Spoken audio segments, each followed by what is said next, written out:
Vamos a hablar hoy día efectivamente de la comunicación para fortalecer la cultura de integridad y la lucha contra la corrupción. Aquí les planteo una agenda puntual.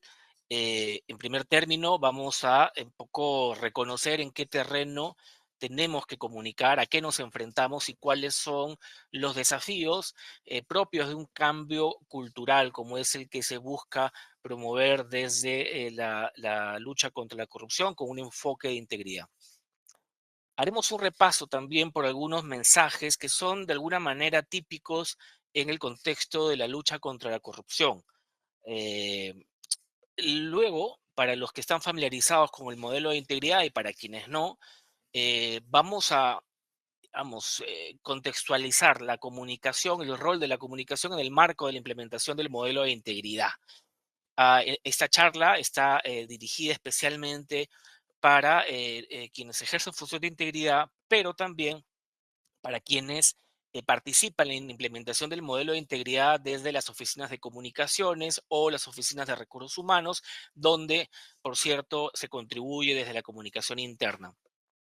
Hablaremos de la comunicación para la gestión del cambio y la promoción de una cultura de integridad pública, un proceso que se tiene que cocinar a fuego lento, pero se tiene que hacer para efectivamente encontrar un horizonte de cambio. Iremos finalizando, digamos, tomando nota de los riesgos, de las posibles situaciones de crisis y algunas alternativas, pero sobre todo algunos aspectos que habría que considerar desde la perspectiva de la implementación de la función de integridad en este tipo de circunstancias para fortalecer la capacidad de respuesta de las entidades frente a la corrupción. Y ya terminaré abordando como pie de página quizás, pero no por ello menos importante, la ética y la responsabilidad de quienes se encuentran gestionando la comunicación en las entidades públicas. Muy bien, vamos a empezar en primer término reconociendo que la corrupción, sin duda, como señaló Silvana, es un problema que requiere y que tiene en la comunicación un elemento que puede contribuir a movilizar a una sociedad frente a este problema público, pero es importante también reconocer que la corrupción es un problema que preocupa no solo en el Perú, sino en diversas partes del mundo. Y para eso vamos a compartir una pequeña nota de televisión española. Es algo muy reciente en realidad. Han sido ellos, los jóvenes, los que han alzado la voz. La corrupción es la asesina de nuestro futuro, gritaban miles de jóvenes ucranianos en la segunda gran manifestación contra el gobierno. El clamor por una Ucrania sin corrupción llega de muchos de los que pueden ser potencialmente llamados a filas en un momento en el que el reclutamiento es uno de los grandes retos del país. Es la primera vez en 3 años y medio de guerra que la calle se revuelve así contra el gobierno. Y el presidente ucraniano se ha visto obligado a ceder. Zelensky da marcha atrás y su partido presenta una nueva ley para enmendar la aprobada hace 3 días que eliminaba la independencia de las agencias anticorrupción. Ahora el nuevo texto, dice Zelensky, vuelve a garantizar su autonomía a la vez que elimina cualquier vínculo con Rusia, que era su principal preocupación. La Fiscalía General ya no tendrá capacidad de dar instrucciones a las instituciones anticorrupción. Las propias agencias han señalado que han participado en el redactado de esta nueva ley. La Unión Europea, antes crítica, apoya ahora el cambio de guión. Kiev recibió el mensaje de que una Comisión Europea contrariada no facilita su camino de ingresión en la Unión. Muy bien.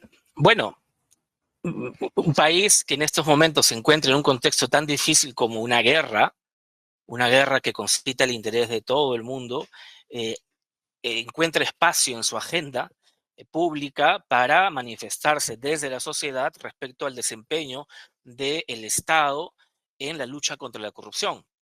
Hay una protesta singular que, eh, digamos, se confronta a la posibilidad de no tener instituciones independientes o con la independencia necesaria para enfrentar este problema. en un contexto, como se señala en el reportaje, en el que el reclutamiento es un proceso, es un procedimiento no exento seguramente de posibles eh, transgresiones y que deben ser debidamente atendidas, ¿no? Entonces, la corrupción es un problema mundial y vamos a ver de alguna manera por qué esto es así, pero sobre todo cómo se enfrenta esto desde la perspectiva de la comunicación. Y para ello es bien importante, hemos visto el caso de Ucrania, cómo los jóvenes se manifiestan y cómo hay una reacción, ¿no? Por parte de las autoridades. En el Perú, y acá abrimos un pequeño espacio de interacción con los que ya se han conectado hasta ese momento, eh, en su opinión, ¿qué sector de la sociedad demostraría o demuestra más interés en luchar contra la corrupción en el Perú?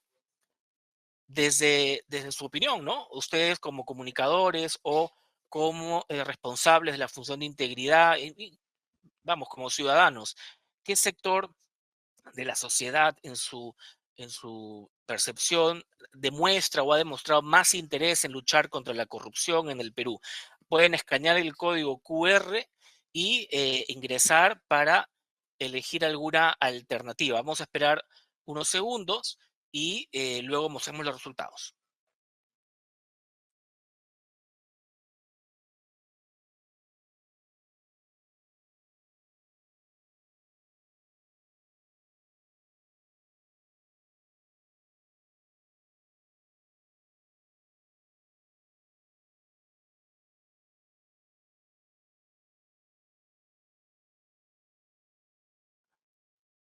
Unos segundos más,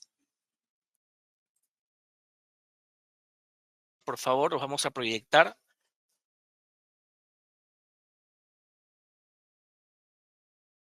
Primer término, aunque las personas siguen votando, desde la perspectiva de nuestro auditorio, la ciudadanía ha demostrado o demuestra un mayor interés en luchar contra la corrupción en el Perú. En segundo lugar, las ONGs, ¿no? La sociedad civil, una ciudadanía, digamos, comprometida con una agenda de trabajo orientada a impulsar cambios, a la adopción de políticas públicas y luego, de manera pequeña, el sector público y el sector privado. Eso en cuanto a la consideración de nuestro auditorio. Muy bien, vamos a volver entonces a nuestra presentación.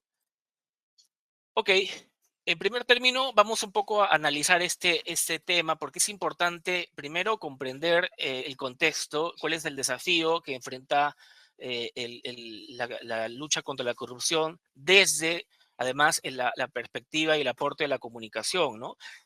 Claramente la corrupción, y esto lo vemos en la encuesta nacional de hogares desde hace muchos años ya, se encuentra en el primer lugar entre los problemas del país. Se le pregunta a los ciudadanos cada 6 meses cuáles son o cuál es para usted el principal problema del país y la corrupción sigue ubicándose en primer término, por delante de la preocupación por la delincuencia, por delante de la falta de seguridad, la pobreza, los bajos sueldos o la falta de empleo. Muy bien, hay una preocupación. Ahora bien, analicemos a quienes podrían estar dentro de este grupo de ciudadanos representativos que manifiestan una preocupación frente a la corrupción.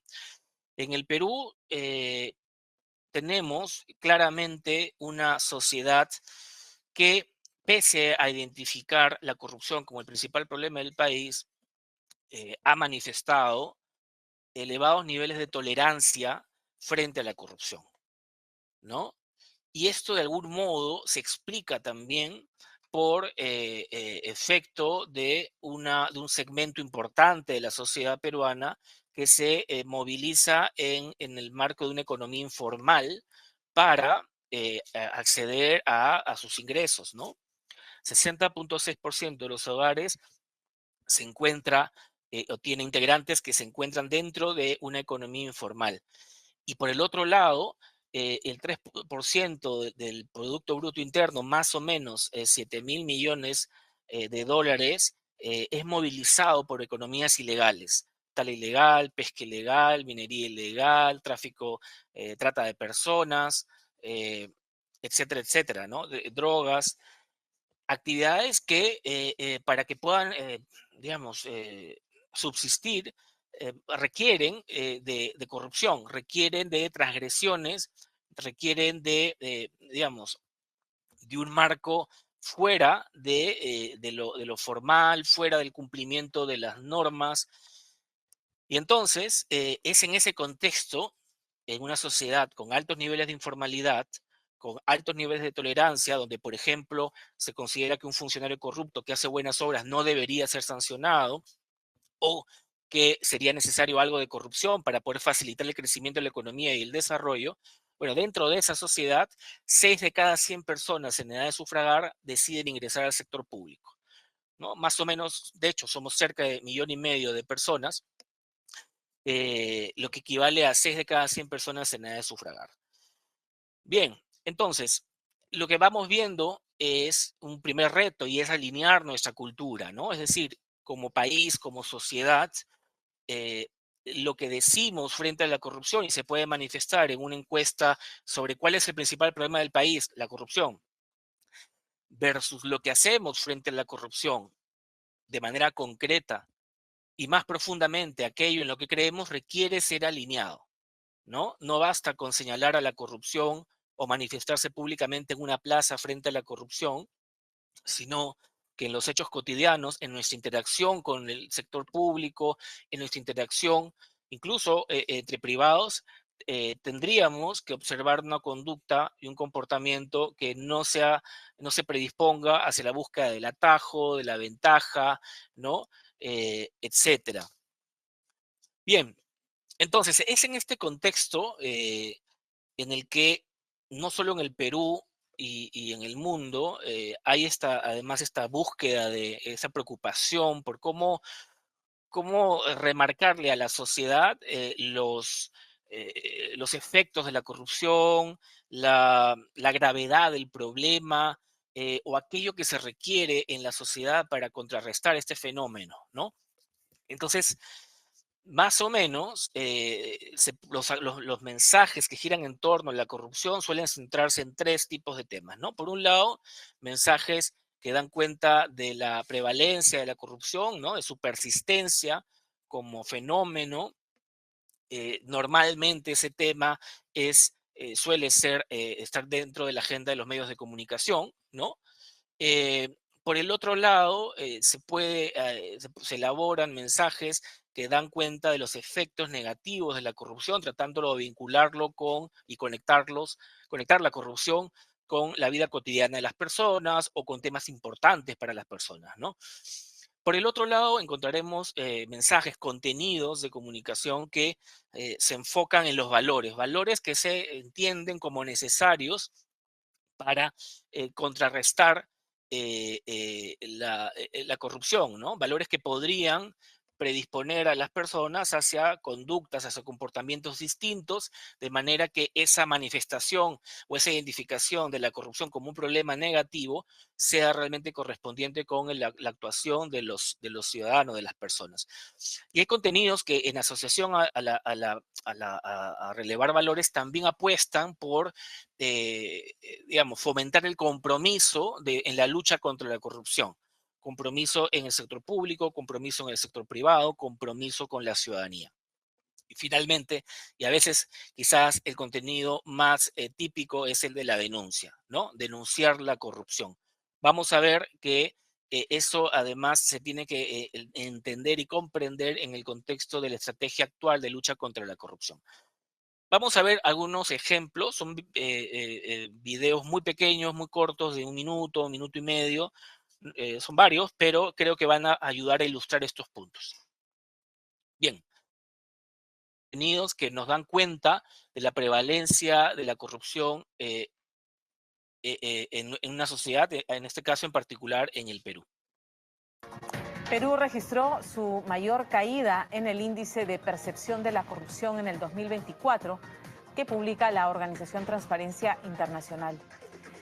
Perú descendió del puesto 101 al 127 en el mundo con una puntuación que se redujo de 33 a 31 en el último año y ha perdido 5 puntos en los últimos 2 años, pasando de 36 en el 2022 a 31 en el 2024.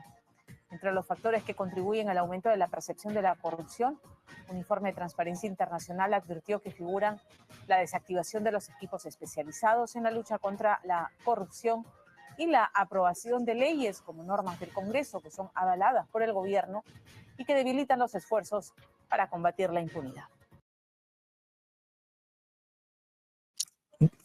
Bien, bueno, el índice de transparencia internacional cada cierto tiempo, digamos, establece la percepción de corrupción que los ciudadanos tienen respecto del desempeño del sector público, ¿no? Es un índice muy conocido, muy vinculado a lo que vimos en el primer video respecto a Ucrania, ¿no? Es decir, esta preocupación por el desempeño del sector público al que normalmente se le atribuye la responsabilidad de la corrupción o de la eficacia o no de la lucha contra este problema.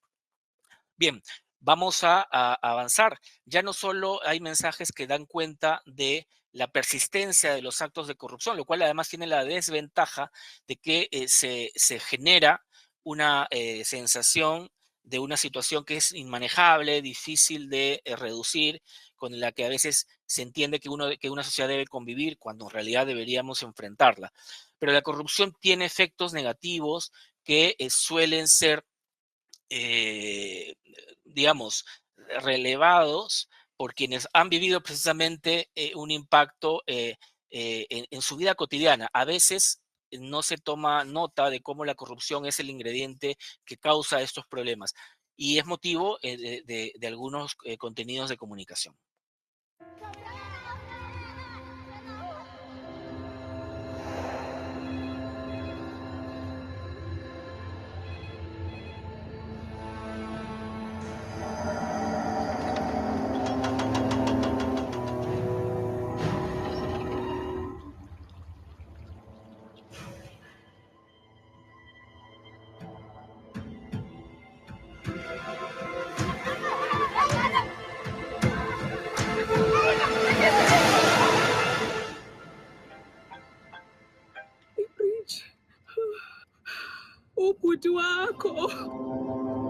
Corruption comes at a price. Be an example and report it. Este es un spot del gobierno de Sudáfrica.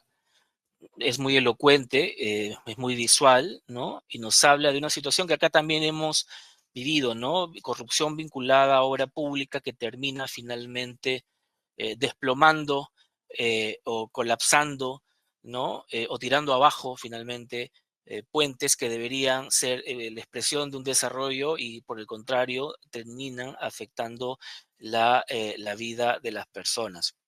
Pero la corrupción también puede tener un impacto en grupos de especial protección, en determinados segmentos de la población. Vamos a ver este video elaborado por Proética aquí en Perú.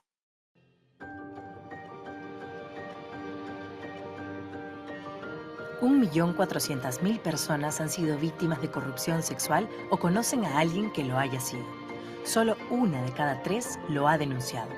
La corrupción sexual ocurre cuando una persona en posición de poder abusa de su autoridad, exigiendo favores sexuales a cambio de brindar servicios, trámites o algún beneficio.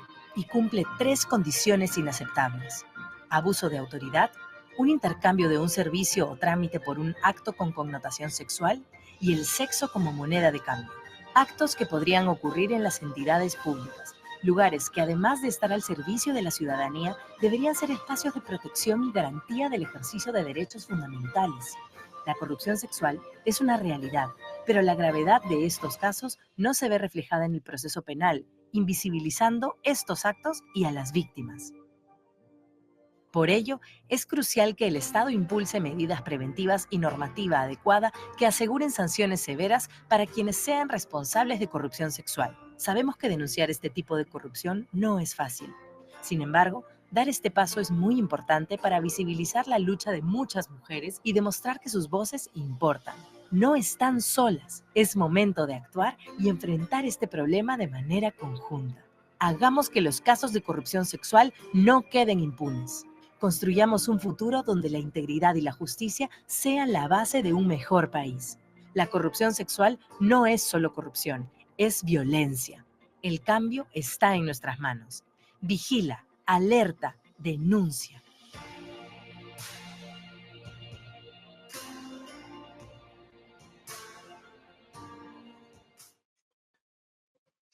Bien. Bueno, este video de Proética no solo nos habla del efecto que tiene la corrupción abordando el fenómeno de la corrupción sexual, ¿no? Sino también introduce otros elementos, ¿no? De compromiso, de denuncia. Interesante el ejemplo. Continuamos. Perú registró... Bien.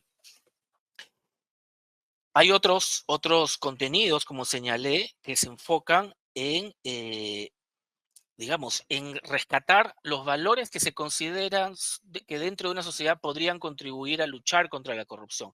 Y vamos a ver un video elaborado por la auditora KPMG, que es una auditoría internacional, en Malta. Malta es un país que se encuentra desde hace algún tiempo situado en una posición muy desfavorable en el índice de percepción de corrupción de Transparencia Internacional.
Bien, bueno, estamos viendo contenidos que destacan, digamos, y se apela, por ejemplo, aquí a los niños, ¿no? En el video de Sudáfrica también, los niños como principales afectados, como potenciales afectados, la idea de una generación afectada por la corrupción, y en este caso la idea de una generación que puede crecer con valores que podrían reducir la ocurrencia de actos de corrupción. Pero hay, digamos, también un abordaje de los valores que se requieren en una sociedad cuando se vincula esto en actividades del sector privado que a veces, digamos, no se sienten muy vinculadas a la lucha contra la corrupción y sin embargo encontramos algunos ejemplos positivos, ¿no? Vamos a ver este video de un banco. Soy Ana Wilca Pajuelo y voy a proceder a levantar mi secreto bancario. Este movimiento que ven aquí es porque ese día me levanté a las 5 de la madrugada y me gané 150 soles. Yendo hacia atrás, a purito pulso, me gané 534 soles. Separé 80, me fui a un agente Casnet y lo deposité. ¿Ven? Este movimiento que ven aquí no tiene nada de sospechoso. Son 240 solcitos que me gané chambeando a la salida de un concierto. Y este es de cuando saqué la platita que estaba bajo mi colchón y la metí aquí, en la cuenta Ahorro por un Sueño de mi banco. Mi sueño es darle un quinceañero a mi hija. lo cual pongo en conocimiento del pueblo peruano. Confía tus ahorros a mi banco. Aquí paro el spot porque no se trata de hacer promoción a un banco, sino en realidad de cómo una marca puede asociarse a valores que se consideran no solo relevantes para su propósito como organización, sino también importantes en la sociedad. Y ahí está este mensaje de honestidad, de transparencia, en un contexto en el que normalmente se pide a los involucrados en posibles actos de corrupción levantar su secreto bancario, ver los movimientos en sus cuentas, y aquí una ciudadana lo hace público. Claro, habría que preguntarnos de qué manera se consiguen esos ahorros, ¿no? No necesariamente dentro de un esquema de formalidad, pero quién sabe. Pero lo importante aquí son los temas de fondo, y es la honestidad como un valor, digamos, insoslayable para una sociedad que quiere ser diferente. No voy a poner este siguiente video porque vamos a compartir la presentación, pero hemos visto algunos videos asociados a valores, ahora exploraremos algo relacionado a compromiso. Soy Ana Will. Muy bien. Este es un pequeño spot que fue premiado además y que es de la India. Presten atención a los elementos y a la gesticulación. Hay algunas frases en inglés, pero se entiende en realidad por los elementos del video. तो आखिरकार आप हम तक पहुंच ही गए।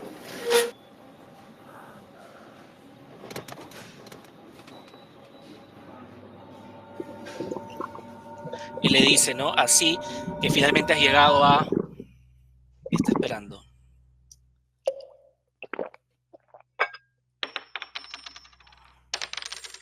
अब आप ही बताइए Ahora, ¿por qué no me dices हम solo करें क्या? qué debemos hacer?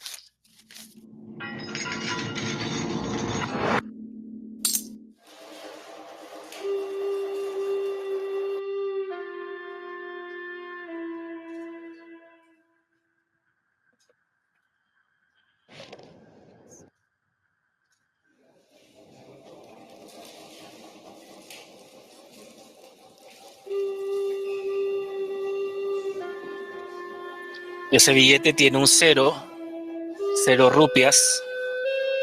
El rupia es la moneda en la India. Bien.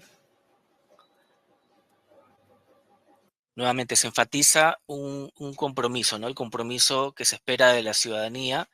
Y interesante además la dinámica con el otro personaje, ¿no? Que está esperando que sea el usuario o el ciudadano quien le pida, quien le ofrezca. Él le dice, ahora, ¿por qué no me dices solo qué debemos hacer? Y cuando toma la iniciativa el ciudadano, lo que le da es realmente un mensaje muy claro frente a la corrupción. Ok, ese video a continuación es un video elaborado en Uruguay.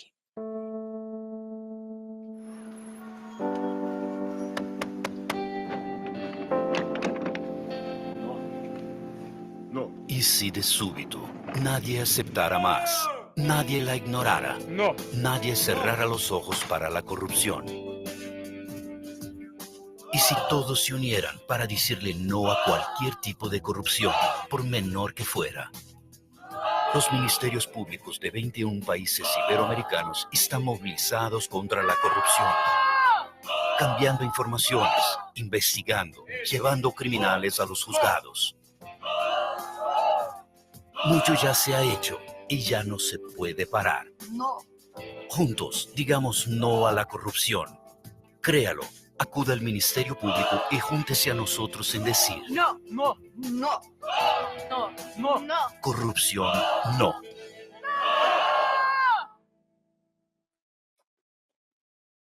Importante cuando se pide el compromiso de la ciudadanía, ¿no? Y este mensaje, estamos trabajando en algo que podría ser irreversible, pero tiene un ingrediente fundamental, y es el compromiso, en este caso, de decirle no a la corrupción. Algo que olvidé mencionar, pero que es muy importante, es que si bien en nuestro país y en otras partes del mundo la sociedad suele identificar la corrupción como un problema, vemos que las predisposiciones no siempre son favorables a resolver la corrupción. Y hay, digamos, una fuerte crítica en el sentido de preguntarnos si es que los ciudadanos queremos realmente resolver la corrupción, ¿no? Y eso se contrasta con la actuación cotidiana. Y eso se sustenta en lo que señalamos, ¿no? Informalidad, actividades ilegales. Difícilmente quien se encuentra en la informalidad o en la economía ilegal va a esperar que haya mayor transparencia o que haya, digamos, impedimentos para acceder a alguna ventaja indebida, ¿no? Por el contrario, será la manera en que se pueda subsistir. Y finalmente, aquí en Perú, la policía también en algún momento, esto es en el marco de la campaña Umbral Anticorrupción de hace algunos años ya, por eso el video de pronto tiene poca calidad, ¿no? Plantea este mensaje interesante también. Soy Carlos Echevarría, policía de tránsito. Cuando me escuchas decir, estaciónese, seguro imaginas que quiero decir, saca tu billetera. ¡Qué vergüenza! Por eso, los policías honestos te decimos, la coima es un asunto de dos. Corrupto es el que pide, pero también el que da. Tú, haz tu parte. Nosotros, haremos la nuestra. Vamos a sacarnos la mugre por el Perú. Bien. Y ya para finalizar esta seguidilla de contenidos, porque vamos a entrar ahora al terreno de un poco más conceptual, señalaba que entonces tenemos contenidos que se orientan a abordar la persistencia de la corrupción, contenidos que nos recuerdan los efectos de la corrupción, contenidos que pretenden reivindicar valores, ¿no? De una sociedad, contenidos que nos movilizan, que buscan movilizar a la ciudadanía hacia un compromiso o hacia el reconocimiento de una responsabilidad compartida. Y por el otro lado, contenidos que promueven la denuncia. Y este es un spot de no hace mucho tiempo en Jamaica. If them a hide and a bribe, you know we not sleep. Extortion them want, you know that not keep. Fight against corruption, turn up the heat. Load up the kickback and fraud when you see it. Anti-corruption, join in the fight. Let's come together and make this right. When you see wrong, you feel open your mouth. Now there's a new avenue for speak out. We need a reduction. Make we fight against corruption. The Integrity Commission is working towards Jamaica, where there's integrity, accountability, and transparency in public service, where acts of corruption by persons in public office will be investigated and dealt with transparency and accountability. Stand with us in the fight against corruption. Call the Integrity Commission Anti-Corruption Hotline 876-926-0001. Make we fight against corruption. Listo para, en todo caso, dejar un espacio a Perú, y este es un video elaborado por la Secretaría de Integridad Pública. If them a hide and a bribe, you know we not.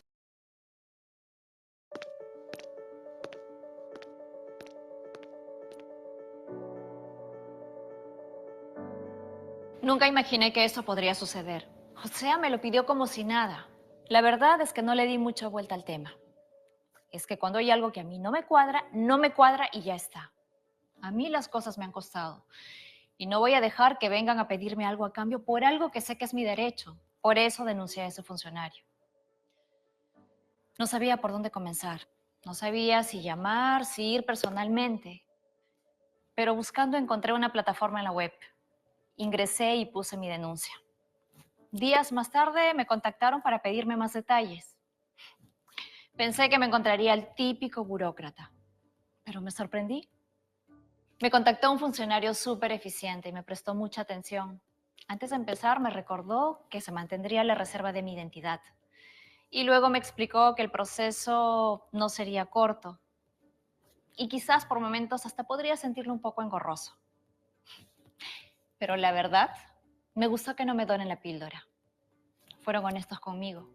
Al terminar me dijo... Gracias por denunciar, por tomarse el tiempo de hacerlo. No sabe cómo nos mortifica lo que le ha pasado y que por gente como la que ha denunciado nos vean como corruptos e incompetentes al resto. No todos somos así. Así me di cuenta que no solo se trataba de mí. La corrupción nos afecta a todos.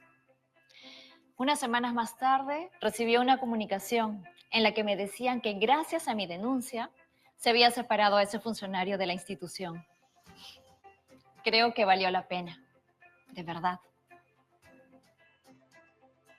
Denuncia la corrupción y trabajemos de la mano por un Perú íntegro.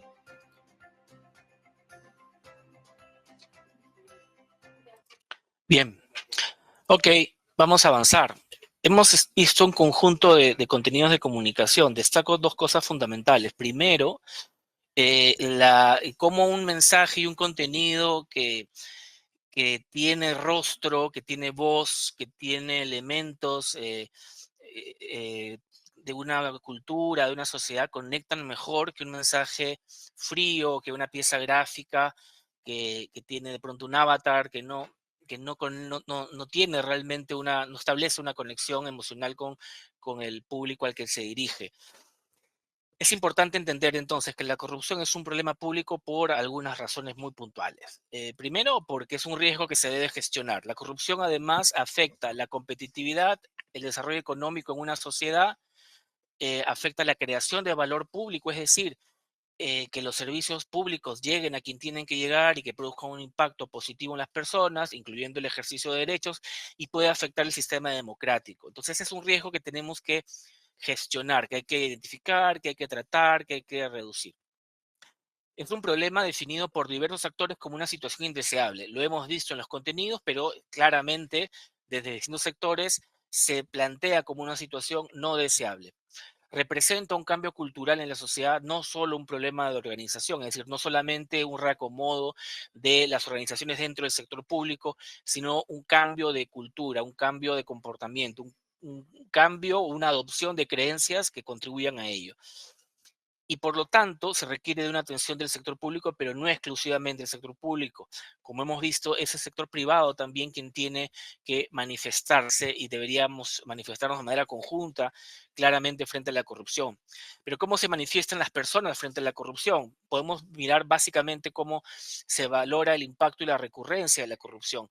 Y claramente frente a fenómenos como Odebrecht u otros fenómenos, otros casos, perdón, de corrupción sonados, hay claramente una reacción de la sociedad, ¿no? En distintos espacios, ¿no?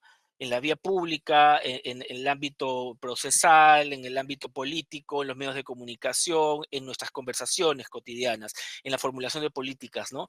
Hay una reacción de la sociedad frente a lo que se conoce como casos emblemáticos, cuando un determinado hecho tiene una trascendencia muy importante, y eso gatilla esa reacción. Pero hay una corrupción que de pronto no trasciende tanto, no es tan emblemática, pero es recurrente. Y es esta corrupción que se va normalizando, ¿no? Hemos visto algunos casos, y son en el Perú los sectores, digamos, clásicos: salud, educación, justicia, ¿no? Seguridad, sectores donde hay servicios a la ciudadanía, en el ámbito municipal, por ejemplo, ¿no? Entonces, hay una corrupción que de pronto no escala, no trasciende tanto, pero sí es permanente, sostenida, y ahí se va generando una tolerancia y una normalización de la corrupción. ¿Qué ha pasado en los últimos tiempos? Que hemos ido cambiando el enfoque frente a la lucha contra la corrupción. Si bien ahí hemos presentado algunos contenidos relacionados a denuncia, ya no basta con denunciar la corrupción, porque una vez que la corrupción ocurre ya hay un daño que se produjo. Entonces, desde los últimos años, digamos, desde el año 2017 en particular, se ha apostado con la Política Nacional de Integridad y Lucha contra la Corrupción, la cual se mantiene vigente. Se ha apostado por un enfoque que contenga también una mirada muy importante sobre la prevención, ¿no? Partiendo del supuesto de que hay que evaluar y fortalecer la conducta y el desempeño de las personas, no solo de los servidores públicos, sino de las personas en la administración pública. Pero no quedarnos únicamente en ello, sino también evaluar y fortalecer medidas en la entidad para gestionar riesgos de prácticas antiéticas y corruptas, es decir, crear condiciones que contribuyan a que las personas se desempeñen adecuadamente en el aparato estatal, que es el espacio donde confluyen múltiples intereses, ¿no? Y eso es importante tomando en cuenta los antecedentes y los desafíos que hemos visto al principio, ¿no? Una sociedad que propende, que tiene, pese a la preocupación que existe sobre la corrupción, un desempeño más hacia la transgresión, más hacia la informalidad, más hacia la búsqueda de atajos. Entonces, el desafío que tenemos hoy por hoy frente a la corrupción es de cambio cultural, es de cambiar viejas prácticas por buenas prácticas, ¿no? Y eso es un tema de mediano y largo plazo en el cual tenemos que trabajar. Y por eso es que desde la política pública no solo tenemos un enfoque de integridad que está enfocado, está centrado en el desempeño de las personas y en el desempeño de las entidades públicas como espacios justamente de interacción con el sector privado de la ciudadanía, sino que ese enfoque se introduce en el aparato público, y esto lo saben mejor los oficiales de integridad, no tanto, no tanto los de pronto los funcionarios, los servidores de las oficinas de comunicaciones o de recursos humanos que tienen a su cargo los aspectos de comunicación interna. Tenemos un modelo de integridad que permite, a través de una estructura de trabajo, digamos, fortalecer la cultura de integridad de una institución pública. Entonces, aquí no vamos a abordar, no se preocupen, los componentes del modelo de integridad. Me voy a centrar esencialmente en el componente de comunicación y capacitación, pero para los que no están al tanto, el modelo de integridad permite a las instituciones públicas fortalecer su capacidad de prevención de la corrupción, su capacidad de respuesta, lo cual además supone el desarrollo de un trabajo articulado y colaborativo, ¿no?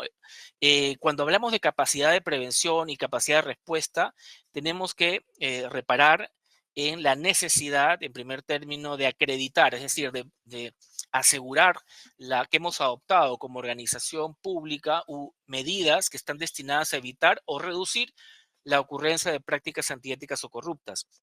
Y cuando hablamos de capacidad de respuesta, implica que la entidad puede acreditar la adopción de medidas frente a situaciones que se hubieran presentado, es decir, a riesgos que se han presentado, que se han materializado, con la finalidad de reparar el daño ocasionado, mitigar sus consecuencias y evitar su impunidad. A veces nos quedamos únicamente en la prevención, pero la capacidad de respuesta está debilitada. Y por eso es que el modelo de integridad busca y requiere en realidad de un trabajo articulado. Como vemos en esta imagen, no solamente el modelo de integridad recae, aunque tiene como actor relevante al oficial de integridad, requiere de la participación de las distintas unidades de organización. Acá están presentadas algunas de las que consideramos de pronto más relevantes, pero es un trabajo de la organización. Y todo aquel que sea parte de la organización debería sentirse y verse sobre todo comprometido a implementar el modelo de integridad.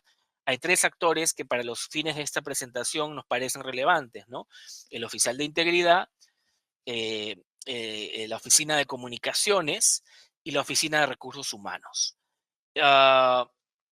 En el modelo de integridad hay un componente de comunicación y capacitación. Hay distintos componentes vinculados a denuncia, gestión de riesgos, políticas de integridad, transparencia, pero hay uno que nos obliga a nosotros a prestar especial atención y es el de comunicación y capacitación, ¿no? Desde el cual se presupone, es decir, se espera la ejecución continua de actividades de difusión, sensibilización y promoción de estándares y buenas prácticas de integridad que están dirigidas al personal, independientemente de su vínculo laboral o contractual, así como a los ciudadanos o agentes externos que se encuentran bajo el ámbito de competencias de la entidad pública para fortalecer una cultura de integridad.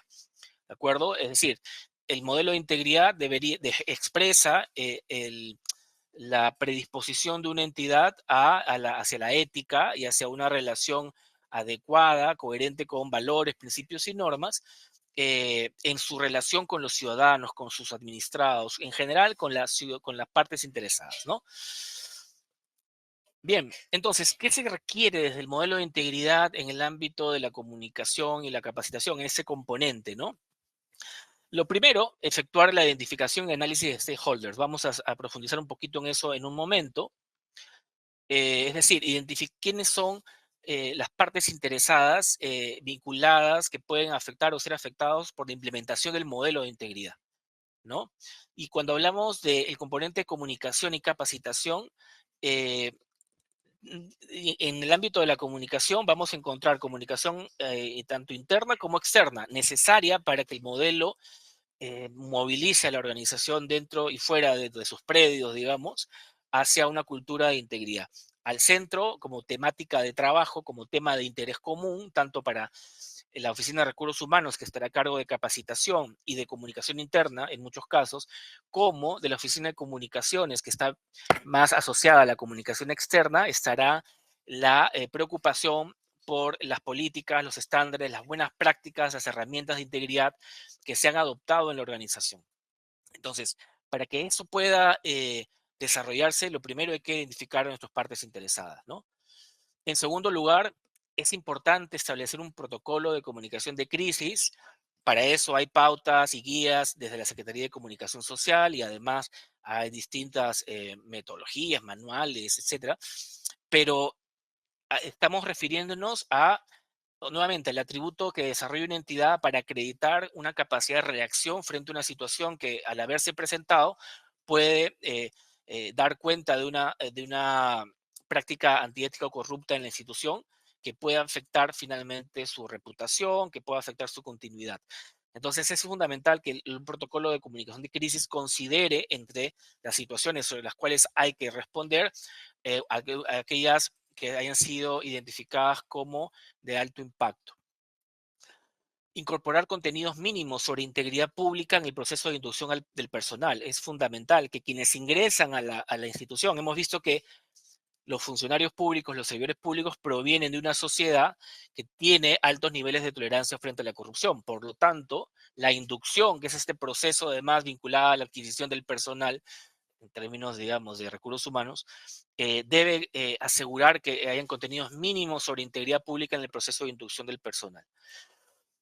Además, hay que capacitar regularmente, es decir, no basta con una inducción que por naturaleza es muy corta, es muy a la vena, digamos. La capacitación debe ser regularmente al personal de la entidad en materias de integridad pública, a los funcionarios con capacidad de decisión y otros sujetos obligados. Es decir, dentro de una organización pública hay personas que tienen obligaciones por ley, por normas, por ejemplo, presentar la declaración jurada de intereses, o presentar la declaración jurada de bienes y rentas, o firmar la declaración jurada de no tener impedimento en el marco de la ley de puertas giratorias. Y así, hay distintas obligaciones y responsabilidades y maneras y, digamos, requerimientos que deben ser cumplidos y que tienen que ser acompañados de una capacitación, ¿no?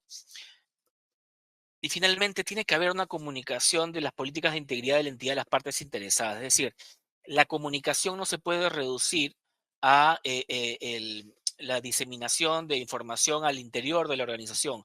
Fuera de la entidad debe entenderse cómo esa organización se comporta, cómo esa organización se desempeña, para que el comportamiento precisamente de los visitantes cuando ingresan a la entidad o cuando van a hacer un trámite o cuando van de pronto a participar en algún proceso X, se acomode, se adecue a los estándares de integridad de la organización.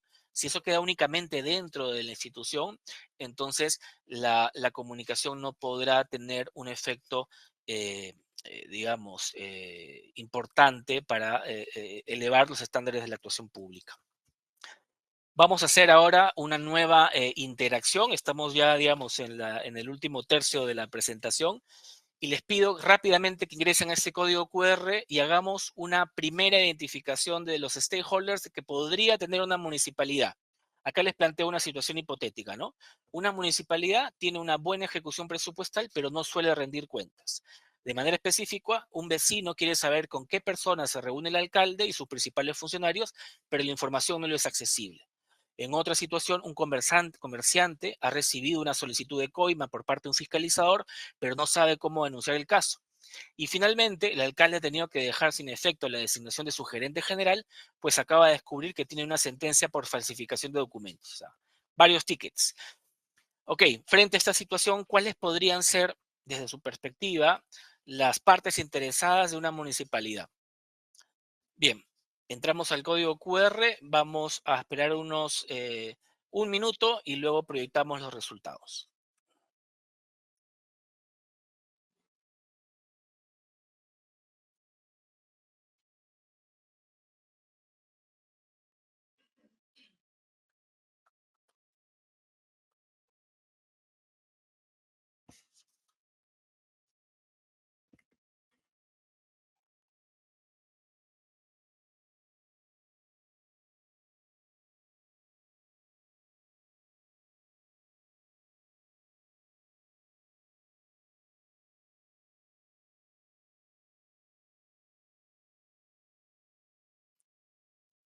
Bien, vamos a ver los resultados.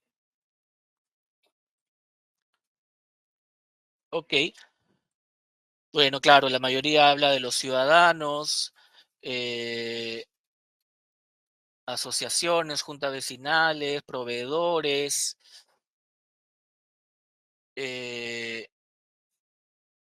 sociedad civil. Ok. Bueno, hay varias ideas. Pero vamos entonces, volvemos a la presentación.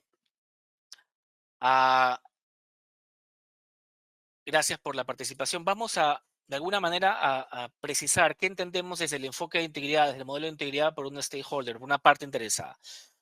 Comprende a los grupos o individuos que pueden afectar o verse afectados por el logro de los objetivos institucionales, incluyendo la implementación del modelo de integridad. De manera concreta, pueden afectar o verse afectados por las actividades del programa de integridad. Cada entidad desarrolla un conjunto de actividades en función de las brechas que tiene que cerrar en materia de integridad pública, y eso puede suponer que se vea afectado o afectar a personas o grupos de personas, ¿no?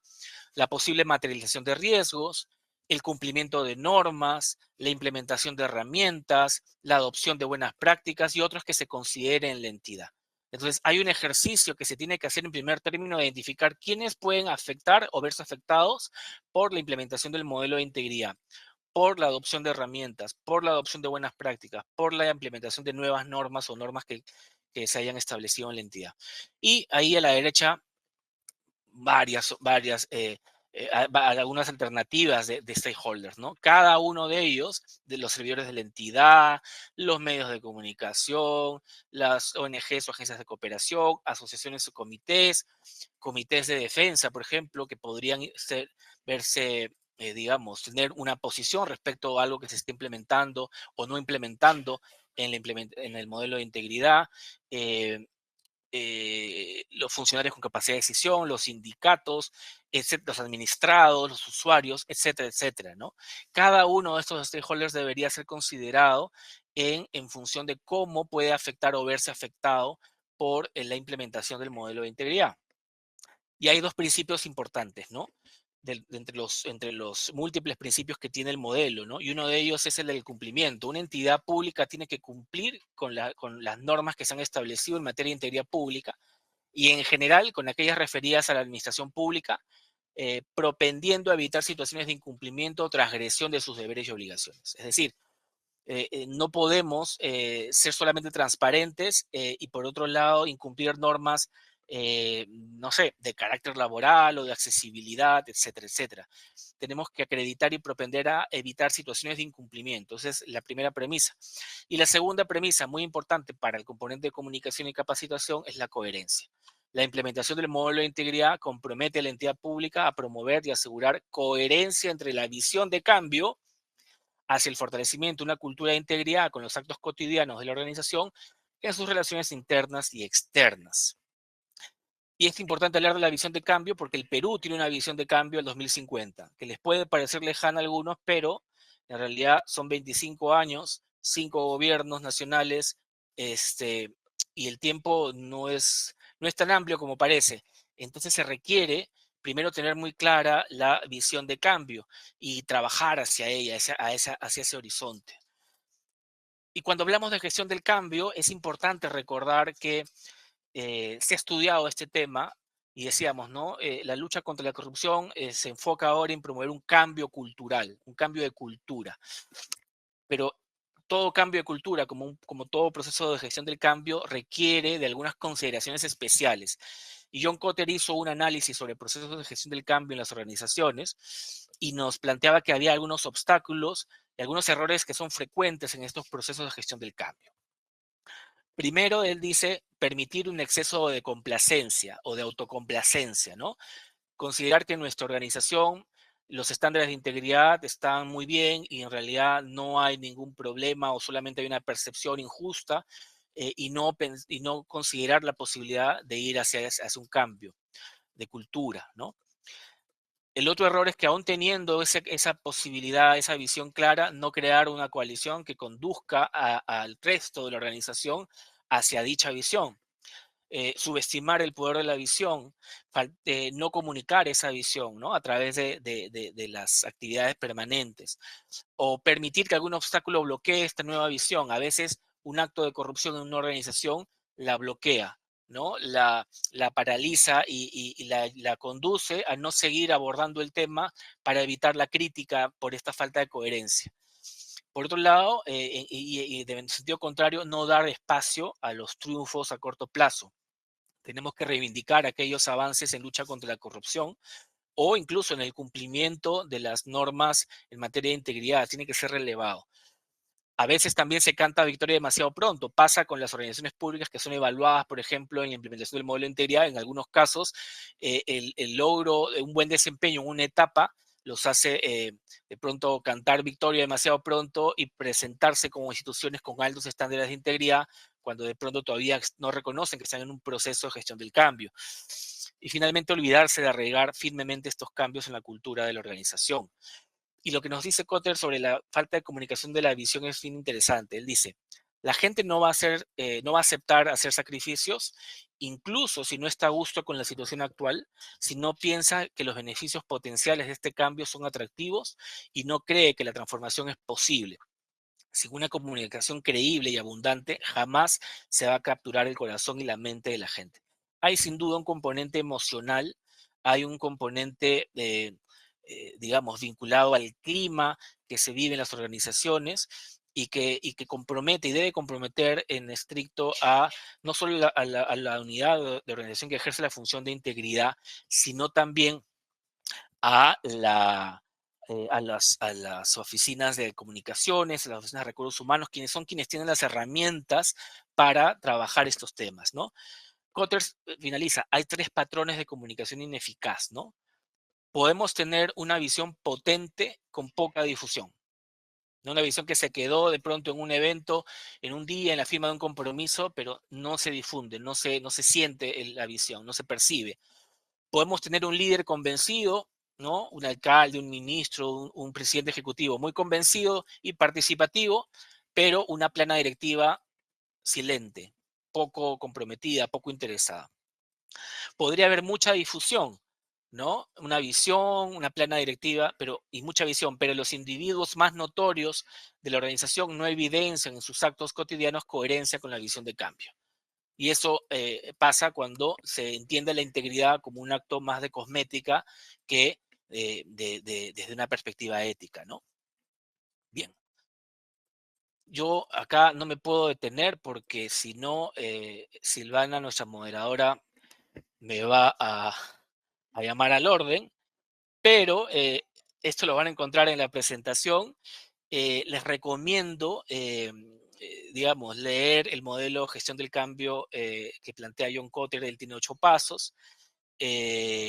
Recuerdo que en la política de modernización previa se hablaba de esto como un proceso de cambio que tiene que acompañar justamente estas decisiones públicas de implementación de políticas para atacar problemas públicos, ¿no?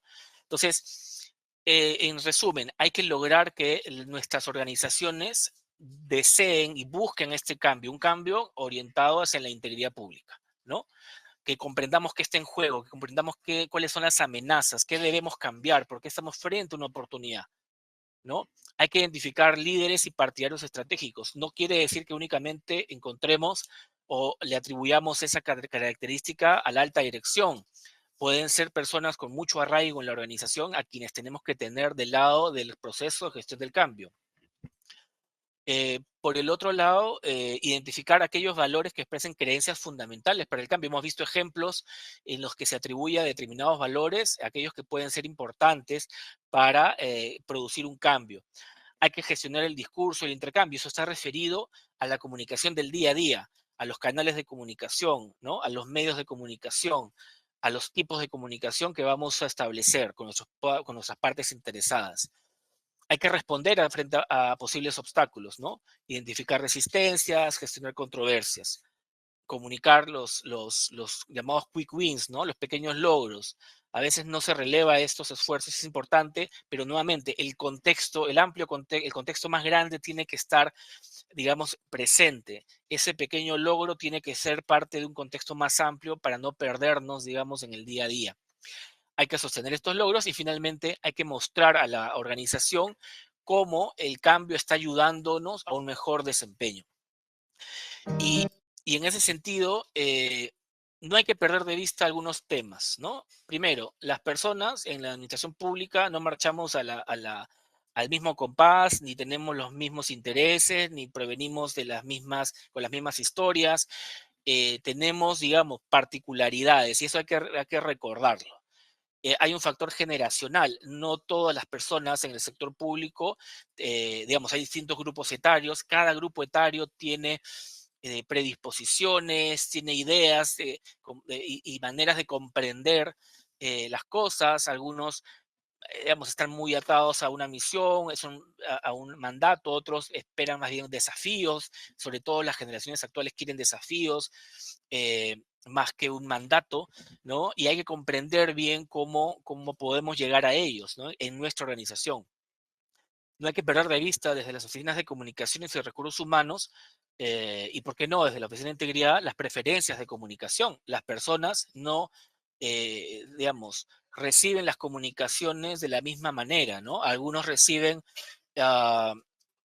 esperan recibir indicaciones muy claras, otros esperan recibir una indicación, pero también con una señal de compromiso y de valoración sobre lo que se le pide al otro. Algunos quieren ser involucrados en el proceso, otros quieren algo muy concreto y claro y al grano. Ni tampoco perder de vista los factores del comportamiento, ¿no? Decíamos que uno de los retos principales desde la perspectiva de comunicación es alinear la cultura, ¿no? Lo que se dice, lo que se hace, lo que se piensa. De pronto no podemos influir mucho en lo que se piensa, pero sí tratar de ir modulando algunos comportamientos y eso finalmente que encuentre, digamos, una relación coherente con aquello que decimos como organización. Pero es importante entender por qué la gente hace lo que hace y qué posibilidades hay de cambiar algún tipo de comportamiento, ¿no? O sea, ¿por qué hacen las cosas de una determinada manera? ¿Qué beneficios están obteniendo por hacerlo de esa determinada manera? ¿Y qué costos podría acarrear hacerlo de una manera diferente? ¿De acuerdo? Y lo cierto es que no todos van a ser partidarios del cambio. Hay personas que son más resistentes y hay algunos que no. Y hay personas que pueden tener mayor o menor compromiso con la búsqueda de la integridad, a quienes se podrían encontrar en una zona de alta tolerancia o en un espacio en el que se considera que no hay mucho por hacer respecto a la corrupción. Y hay quienes podrían tener mayor o menor capacidad para hacer este cambio, para llevar este cambio a cabo, ¿no? Y vamos a encontrar distintos tipos de actores, ¿no? Desde los más comprometidos, que Llorente y Cuenca les dice los apóstoles, ¿no? Los más comprometidos, porque tienen un compromiso genuino con la organización, pero además tienen una capacidad y una voluntad de cambio clara. Estarán los que tienen mucho compromiso, pero ninguna capacidad de implementar el cambio, y eso pasa mucho dentro de una organización cuando el personal quiere un cambio, pero no encuentra una organización que se lo facilite, se lo promueva, ¿no? Habrá quienes no quieren cambio ni compromiso, ni no tienen compromiso, y estarán más bien en el ámbito de la resistencia, y quienes, bueno, simplemente tienen capacidad, pero no tienen compromiso, y por lo tanto no serán tampoco partidarios de este proceso. Yo quiero avanzar rápidamente a una parte sobre comunicaciones en situaciones de riesgo, para luego dar pase a algunas preguntas, Silvana, si te parece, o quieres que hagamos una sección de preguntas. Muy bien. Bueno, es importante, decíamos que un problema público requiere, digamos, valorar los riesgos, ¿no? Es una situación indeseada, por lo tanto es algo que no se espera o no se quiere y en esa medida hay que trabajar para evitar que ocurra. Entonces, en integridad, en lucha contra la corrupción, se habla mucho y muchas de las acciones, sobre todo en el ámbito de la gestión y de la comunicación, giran en torno al riesgo, ¿de acuerdo? Y el concepto de riesgo gira en torno a la parte interesada, al stakeholder, al usuario, a no sé, a algún gremio, a alguna asociación, a algún supervisor, etcétera, ¿no? Y lo que hay que entender es que los comportamientos incorrectos en una institución originan una insatisfacción de las partes interesadas, ¿no? Las expectativas que tienen los ciudadanos, los administrados, las partes interesadas, la sociedad en general de una institución se quiebran cuando se advierten comportamientos incorrectos, ¿no? Y esos comportamientos incorrectos pueden ser prácticas antiéticas o incluso prácticas corruptas. Y esto provoca una respuesta negativa de los stakeholders, una predisposición negativa hacia una entidad, ¿no? Y finalmente eso afecta su reputación. Pasa que a veces ocurre por un mal desempeño de la comunicación, que no puede, digamos, que no logra comunicar lo que la institución hace, ¿no? A veces pasa porque no, por más que la comunicación quiera comunicar lo que se haga, el desempeño de la propia entidad no ayuda, ¿no?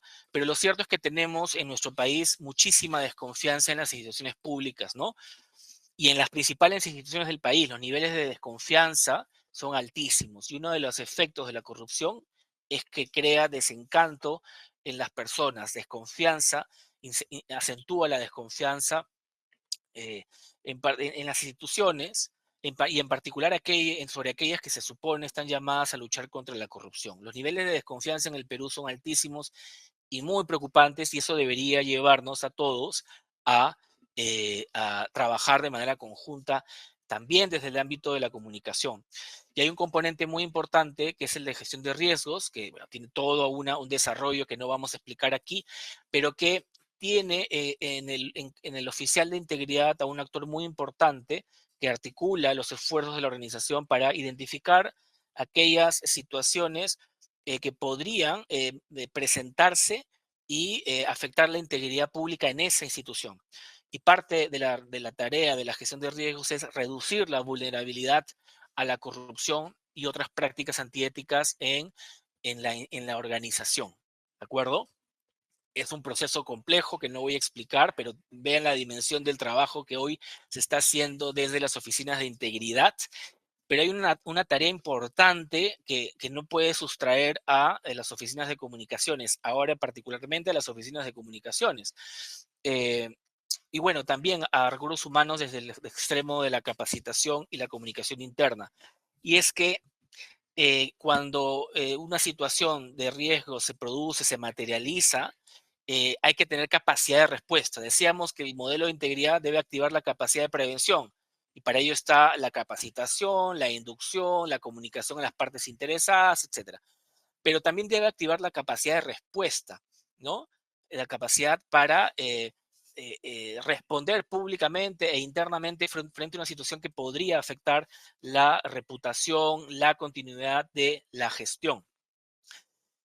Y claro, desde el modelo de integridad y probablemente desde los que están en las oficinas de comunicaciones, entendemos una crisis como una situación que amenaza a una institución, que pone en riesgo sus actuaciones futuras o amenaza las relaciones con sus públicos de interés, que puede determinar la continuidad de una gestión o incluso la existencia futura de la organización.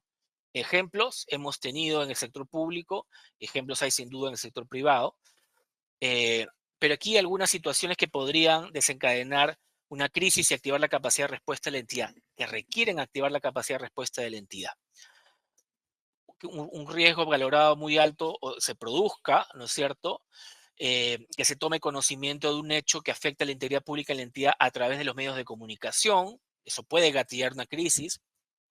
Un acontecimiento no previsto en el inventario de riesgos.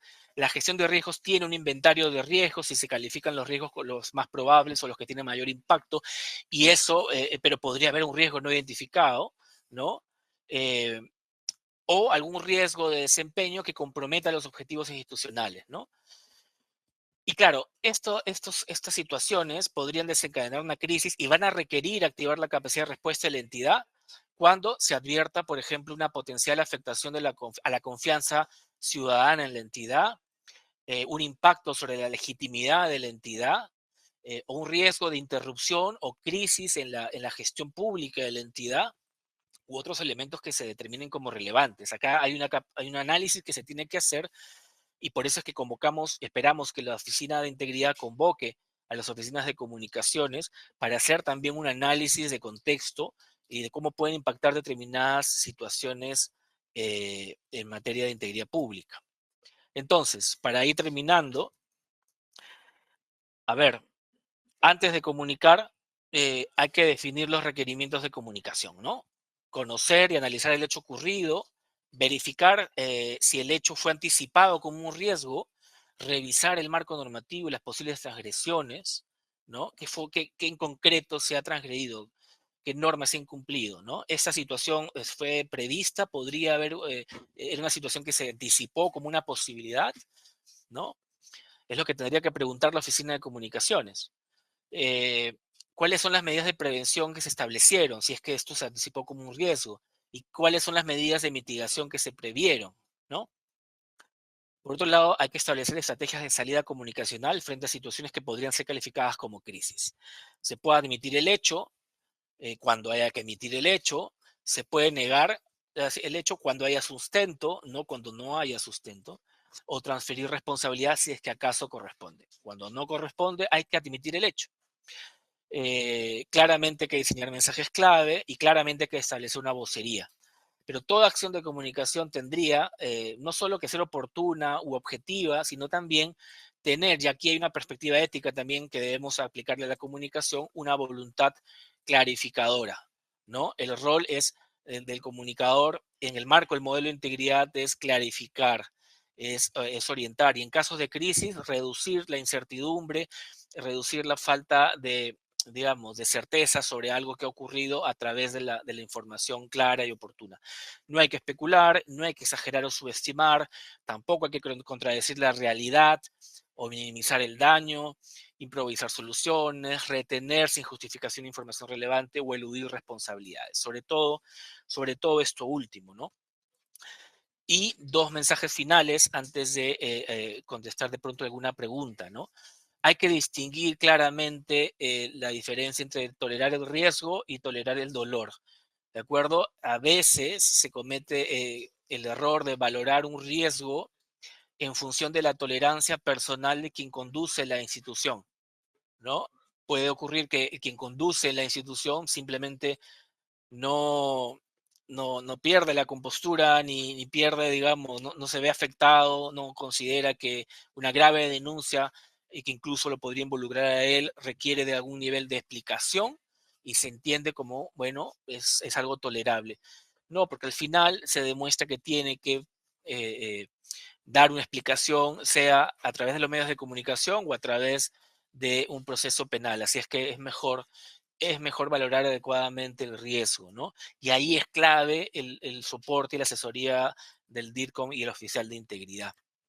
Y finalmente, en lo que se refiere a las organizaciones públicas, ya, digamos, eso es bastante, y ustedes coincidirán con esto, las crisis tienen que ver tanto con la falta de integridad de quienes lideran como con la falta de eficiencia. Una falta de eficiencia grave puede conducir a la entidad a, un cuestionamiento muy profundo y la eficiencia es un principio ético, ¿no? Está dentro de los principios de deberes y obligaciones de éticas, tenemos que ser eficientes y eso, la falta de eficiencia es también algo que la ciudadanía ve como una transgresión al ejercicio ético de la función pública.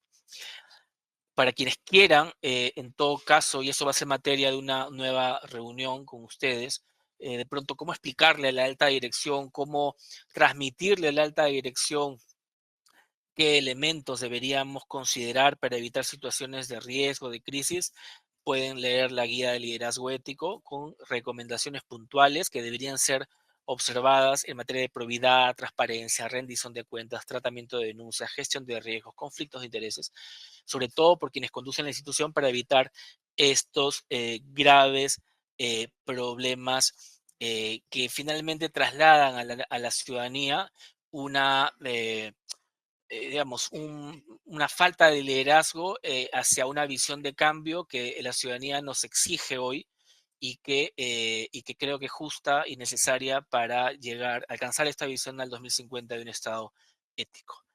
Bien, Silvana, es lo que quería comentar y si hay alguna pregunta las podemos abordar.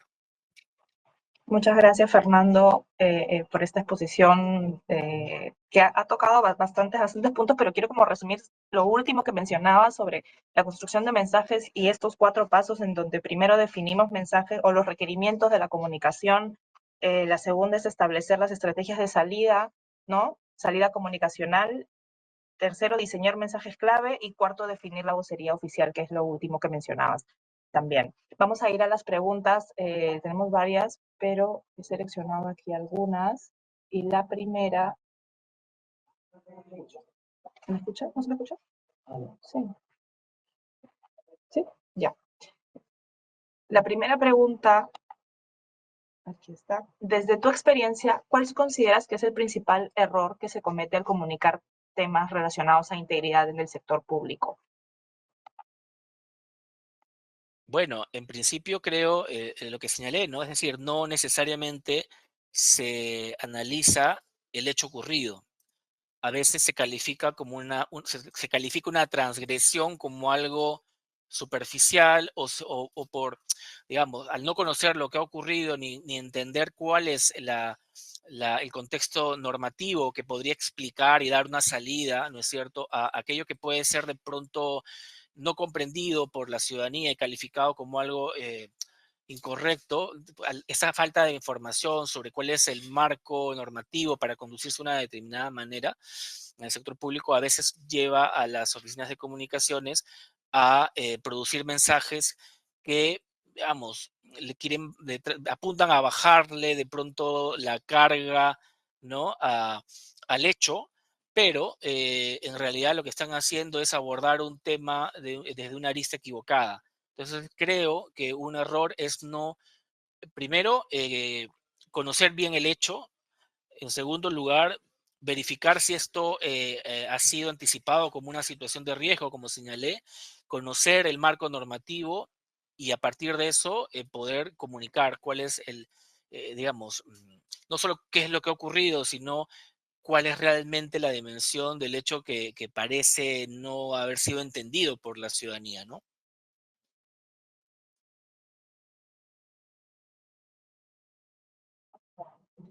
Bien, la siguiente es sobre, en contextos de crisis reputacional por casos de corrupción, ¿cuáles son las claves para una comunicación institucional que genere confianza sin comprometer la transparencia? Bueno, definitivamente cuando hay una situación de crisis, lo que hay que reducir es la incertidumbre, ¿no? Hay que clausurar esa crisis. Ahora, hay que recordar que la crisis no la clausura necesariamente la entidad, sino es la propia ciudadanía y los medios de comunicación cuando deciden finalmente que se han dado las explicaciones del caso o ya no hay mucho más que explicar porque la situación está lo suficientemente clara a los ojos de la ciudadanía, ¿no? Y creo que hay que encontrar un equilibrio, es decir, eh, si tú hablas de transparencia, bueno, sí, pues todo lo que se produce dentro del Estado, eh, digamos, es pasible de ser comunicado a la ciudadanía y por lo tanto hay que rendir cuentas sobre lo que hacemos, ¿no? A veces no se rinde cuenta sobre lo que hacemos porque lo que se ha hecho no es precisamente lo correcto.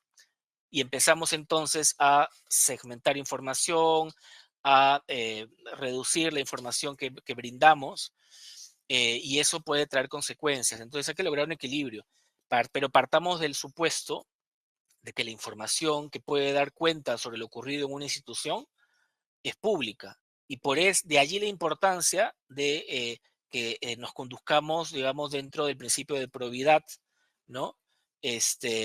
Para asegurarnos de que cuando se nos pida cuenta de lo ocurrido o de lo hecho, tengamos capacidad para decir las cosas que hemos hecho, ¿no? Sin problema. Ok, vamos a la siguiente pregunta. ¿Y cómo podemos fortalecer la comunicación interna para estandarizar los procesos de implementación del modelo de integridad y promover las buenas prácticas entre trabajadores en una entidad pública, no un proyecto especial, por ejemplo? Bueno, en principio, lo que hay que hacer es identificar a nuestros grupos de interés, ¿no? Nuestras partes interesadas. No todos tenemos las mismas necesidades de información, ¿no? Entonces, la comunicación interna tendría que ir más allá de la remisión de correos electrónicos, que a veces es lo que se hace en comunicación interna, sino en realidad movilizar a la organización en torno a, digamos, en primero a esa visión de cambio. Es decir, teniendo una visión de cambio y el modelo de integridad parte de la idea de que hay un compromiso explícito de la alta dirección hacia un cambio, ¿no es cierto?, que la conduzca hacia un accionar ético. A partir de eso se tiene que comunicar. ¿Qué se comunica? Hay que comunicar los valores, pero hay que comunicar los valores, digamos, de manera que se entienda cómo se ponen en práctica en una unidad orgánica, por ejemplo, ¿no? No basta con repetir el valor, el atributo y la definición. Cuando alguien hace algo alineado a un valor, eso debería reivindicarse. Eso forma parte de este quick win que señalaba en este modelo de gestión del cambio. Hay que, digamos, desde la comunicación interna también recordarle cuál es la visión que tenemos y cómo vamos avanzando. Y yo creo que el modelo de Kotter que planteé de gestión del cambio ayudaría mucho en la comunicación interna. Y hay que recordar también que cada digamos, grupo de servidores dentro de una organización tiene distintas finalidades, distintas funciones. Algunos están dentro de la organización físicamente, otros están fuera, y hay que encontrar los medios y los canales para llegar a ellos, ¿no?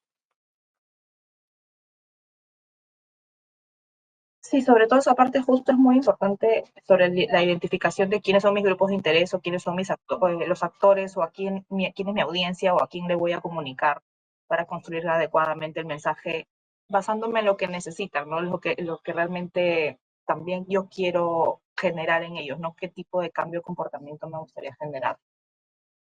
La siguiente pregunta es sobre recomendaciones para construir justamente esto, ¿no? Mensajes institucionales que realmente movilicen al personal hacia una cultura de integridad y que no se quede solo en una frase o en un correo que yo les mandé.